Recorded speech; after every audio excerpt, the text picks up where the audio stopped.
What's your relationship like with God? Well, what is God? See, lots of people say the universe. Don't tell me what other people say.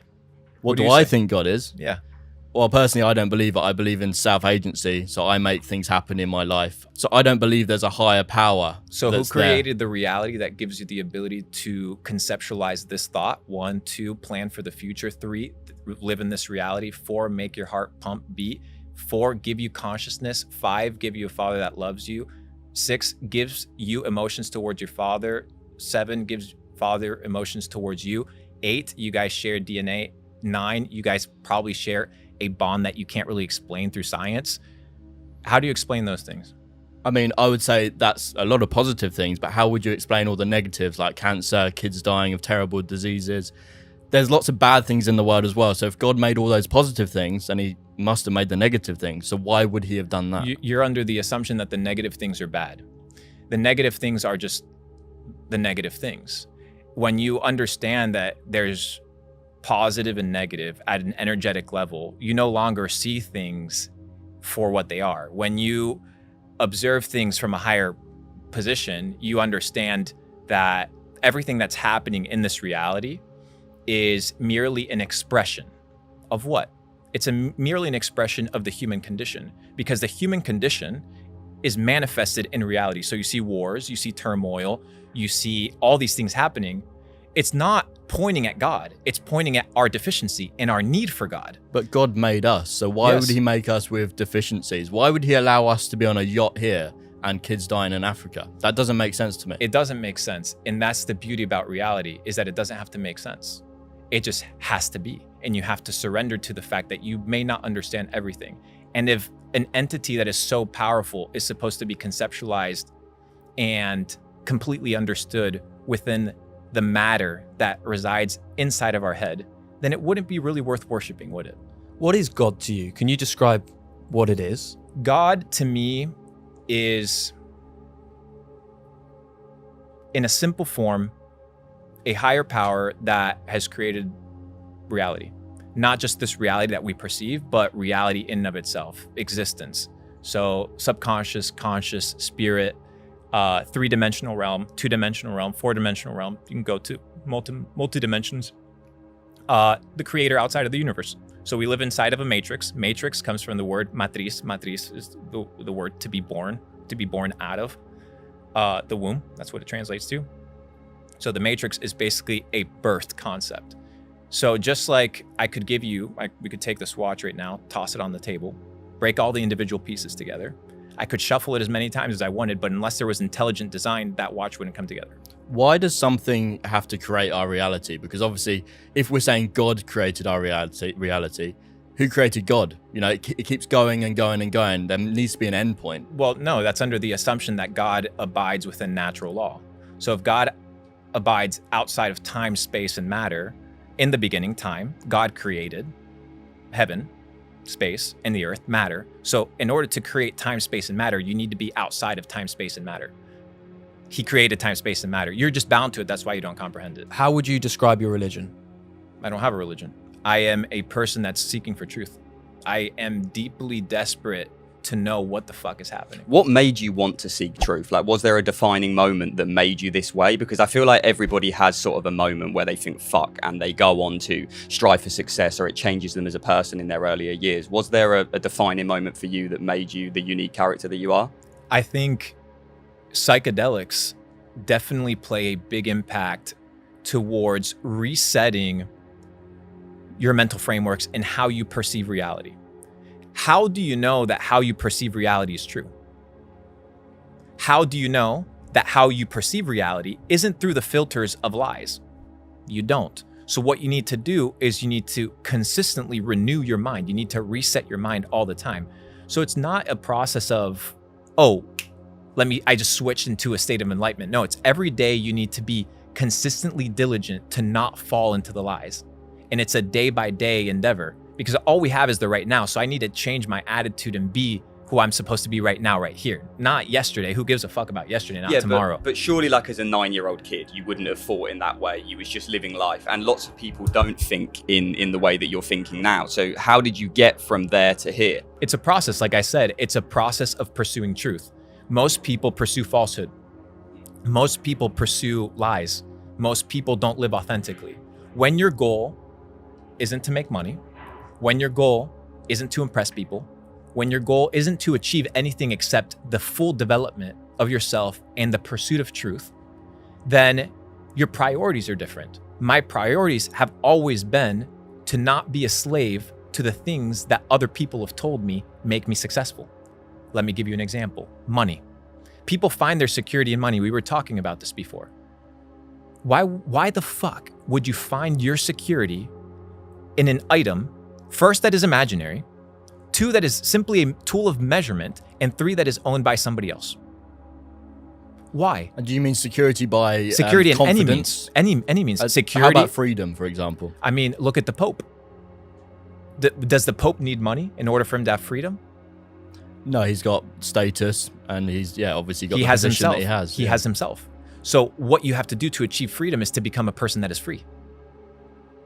So why have you pursued, earning so much money if that was the case? Because it's easy. How is it easy to make money then? Because I imagine a lot of our viewers out there are striving for money, and if you can help them out, the problem is they're striving. You strive for air. I don't strive. The money comes to me. Why? Because you become the type of person that attracts money. How?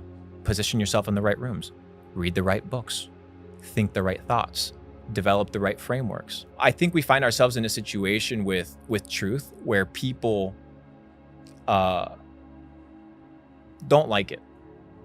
And they don't like it because it's a mirror that reflects who they are. And when you get a true reflection of who you are, it can be offensive. And sometimes you need to be offended in order to change. Because the first step to solving a problem is to realizing that there is one. And what I did when you were asking what was this pivotal moment is I realized, bro, I'm going nowhere. The decisions that I'm making, the food that I'm eating, the people that I'm hanging out with, it's all I have to do is stop for 5 minutes and evaluate. Where's this leading me? Nowhere. I need to change. What do I need to do? Like you said, I need to test different shit. I need to take the scientific method, take an idea, take a thesis, conceptualize it, break it down, test it, implement it, reach a hypothesis, and then iterate till you find truth. And when you find truth, you'll know it. Would you recommend psychedelics for us? For sure. 100%. After conversing with you guys for a couple minutes, there's a few things that I've identified, if I may be frank. One is mental limitations. Verbiage is extremely important. How you speak about yourself, how you speak about opportunity, how you see the world, needs to be seen from a place of abundance and opportunity, not from a place of scarcity and need. And a lot of people, whether they believe it or not, they operate out of a place of scarcity and need and fear because they haven't developed the mental framework of believing and confiding in themselves and trusting themselves. So I think initially people need to reshift their frameworks. Psychedelics, at a very basic level, what it does is, one, it provides neurogenesis. So neurogenesis after the age of 25 is extremely rare. So finding supplementation that gives you the ability to reintroduce neurogenesis into your biology, as well as neuroplasticity, is extremely important. What people don't seem to understand is that psilocybin, which is the component inside psychedelic mushrooms, has been used throughout history forever. And it's only been tabooed for the last 100 years. The last 100 years of human history, we've been in the dark ages. People are dumb. People are illiterate. People are misinformed just because people have cell phones. And just because people are able to live in an apartment does not mean that they're free, does not mean that they're educated, does not mean that their mental frameworks are good. So when I begin to ask people, and I find this oftentimes, what do you need? I ask somebody all the time. What do you need? Automatically, the de facto for most people is, I need money, even if they're rich. Why? Like, how much money do you need? Well, money's a tool, right? And it can get you the But freedom. how much money do you need? I mean, that's, everyone gets to a certain stage and they want more and more and more. There doesn't seem to be an end point. We ask a lot of our guests, when is enough enough? And they always say never. You know, that's the most common answer. So I don't think there necessarily is an end to that game. It is an endless game you can play. That's why you don't play it. Are there risks associated with psychedelics? Yes. Or You can lose your mind. So I was going to say this is pretty interesting because we've had David Icke on the pod, and he was talking about how the human brain can only see a certain, visible light, a certain out the spectrum of light. What was kind of your experience when you were taking these psychedelics? What was the trip like? So David Icke, he's quite accurate, I believe, in his interpretation of how we perceive reality. Because we perceive reality through our senses, right? How you see things, how you taste things, how you feel things, how you hear things. But what if there's more to reality than your senses? What if there's more to reality than your senses? What if what you perceive is just a part of reality? I think that's a certainty, isn't it? Lots of animals can see lots of different things that we can't through different senses that we don't have. Exactly. So what if there's senses that people have that they've been desensitized to in order to perceive more of reality? You can talk about fluoridation inside the water. Fluoridation inside the water, estrogen inside the water, is a massive chemical campaign against humanity to calcify people's pineal glands, to feminize men, to intoxicate people. And it's happening all around us. You can talk about the water supply. You can talk about the food. You can talk about the pesticides. You can talk about the hormones that they give girls. This birth control concept, this is new. Birth control hasn't existed forever. What are the ramifications of putting 1 billion women on monthly recurring revenue of estrogen? Do they need it? Or have we just normalized, a psyop? And I think that that's what people need to start evaluating, questioning everything.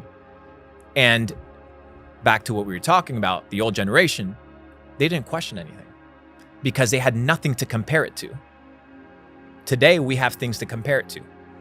So we need to use other references in order to find truth. So are these decisions being consciously made? And who's making them? So who's deciding we're going to put estrogen in the water and we're going to get girls to take this and we're going to put this in the food to control the masses? Who's making that decision? I think it goes back to what I talked about. As I said, humanity in our human experience is merely a representation of the whole, right? So if you have the entire body, you only need a couple cancer cells to kill the entire thing. We are to the universe the same way that cells are to us. We're just components of it. So the components represent the totality of everything. So what you're experiencing right now in reality is not just one individual person. It's a systemic issue which comes from a low-level mentality. It comes from a low vibrational state. It comes from thinking short-term. It comes from being selfish. It comes from being inauthentic. It comes from living in lies. It comes from being greedy. It comes from being selfish. All of these ramifications are now displayed in reality through money, through wars, through stealing, through killing, through estrogen in the water, through poisoning food. They don't give a fuck. They don't give a fuck. Why would they? But who's they? Millions of people, brother. So, for example, everyone taking part in drinking the water, they're not consciously saying, I'm going to drink this and I want everyone to poison themselves. Correct. So is it a conscious move from the powers that be to control the masses, or is it the masses are controlling themselves? It's both. It's both. I mean, you can look at, for example, simple things like processed sugar. Up until the last couple decades, processed sugar was considered normal. But there was clearly ramifications to it. We just didn't know them.